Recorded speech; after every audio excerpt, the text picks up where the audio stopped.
हाय दोस्तों, मैं हूँ प्रगति और स्वागत करती हूँ आप सबका मेरी इस यूट्यूब चैनल पे जिसका नाम है खुशी मोटिवेशन। आज जानते हैं पंडवानी गायिका पद्मश्री उषा बारले के बारे में। वो कहते हैं ना दोस्तों, कामयाबी सुबह जैसी होती है जो मांगने पर नहीं मिलती बल्कि जागने पर मिलती है।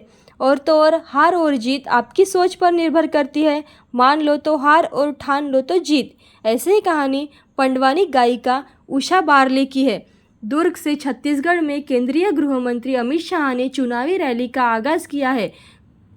दुर्ग जाने से पहले अमित शाह भिलाई के पद्मश्री उषा बारले के घर पहुंच गए, जहां उन्होंने उषा बारले से मुलाकात की। तो जानते हैं उषा बारले कौन है।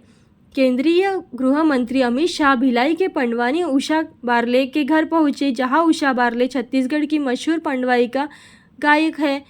उन्हें पद्मश्री से सम्मानित किया गया है। यहाँ तक पहुँचने के लिए उषा बारले ने काफ़ी संघर्षों का सामना किया। संघर्ष के दिनों में उषा बारले सड़क किनारे बैठकर फल भी बेचा करती थी।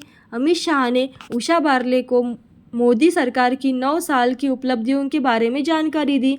अब जानते हैं लोक उषा बारले के बारे में। पद्मश्री उषा बारले छत्तीसगढ़ की मशहूर लोक गायिका है।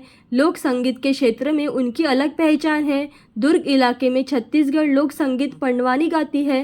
पंडवानी गायन के जरिए महाभारत की कहानी सुनाती है। छत्तीसगढ़ में पंडवानी गायक काफ़ी मशहूर हैं। उन्होंने संगीत की शिक्षा तीजन बाई से प्राप्त की है।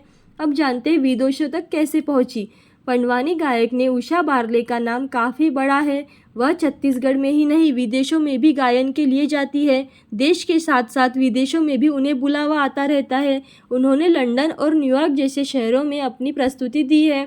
छत्तीसगढ़ में उषा बारले का बड़ा नाम है। अमित शाह ने उनके घर पहुंचने के बाद कई तरह की चर्चाएं शुरू हो गई। अब जानते हैं अमित शाह ने घर पहुंचकर कैसे की मुलाकात। दुर्ग में रैली से पहले केंद्रीय गृह मंत्री अमित शाह भिलाई के सेक्टर 1 स्थित उषा बारले के घर पहुंचे। उषा बारले ने खुद गृह मंत्री की आगवानी की। इसके बाद गृह मंत्री अमित शाह उनके घर अंदर गए, जहां परिवार के सदस्यों के साथ बैठकर बात की। बताया जाता है कि गृह मंत्री अमित शाह ने उन्हें मोदी के 9 साल के कार्यकाल के बारे में जानकारी दी। अब जानते हैं परिवार के लोगों में महत्वपूर्ण भूमिका।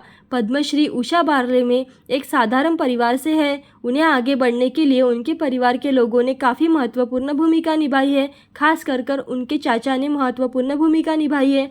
एक इंटरव्यू में उषा बारले ने कहा था कि उनके चाचा उन्हें हमेशा ही कहते रहते थे कि तुम एक दिन परिवार और राज्य का नाम रोशन करोगी, और आज मैं इस मुकाम तक पहुंच चुकी हूँ और मैंने सक्सेस को पा लिया है। तो जानते हैं अमित शाह को परोसे उन्होंने व्यंजन। वही उषा बारले जो पद्मश्री मिला तब उनकी आंखों में आंसू झलक गए थे। उन्हें यकीन नहीं हो रहा था कि उन्हें पद्मश्री मिला। अमित शाह के स्वागत के लिए उषा बारले ने छत्तीसगढ़ी पकवान बनाए थे। शाह के लिए उन्होंने अपने हाथों से मटरी, खुरमी और अरसा बनाई थी। अमित शाह के सामने सारे व्यंजन परोसे और उन्होंने उन चीज़ों का स्वाद भी लिया।